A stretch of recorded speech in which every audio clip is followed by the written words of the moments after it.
Pujara news network નમસ્કાર। પાટણ જિલ્લાની રાધનપુર નગરપાલિકાની ચૂંટણી મામલે ગરમાવો।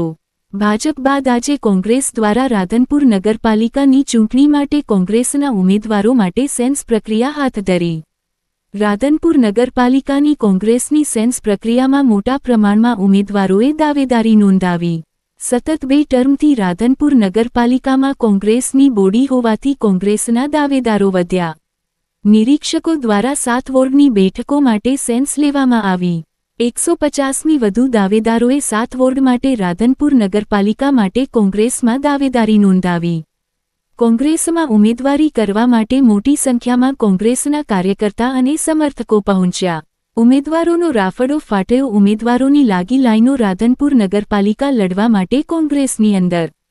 રાધનપુર નગરપાલિકાની અંદર ચૂંટણીને લઈને ભાજપ અને કોંગ્રેસની થઈ શકે છે સામે સામે ટક્કર। તેને લઈને આજરોજ રાધનપુર ઓનેસ્ટ હોટલ ખાતે કોંગ્રેસના પૂર્વ ધારાસભ્ય રઘુભાઈ દેસાઈ અને કોંગ્રેસ જિલ્લા પ્રમુખ અને રાધનપુર શહેર કોંગ્રેસ પ્રમુખ અને કોંગ્રેસના નિરીક્ષકોની ઉપસ્થિતિમાં સેન્સ લેવામાં આવેલ।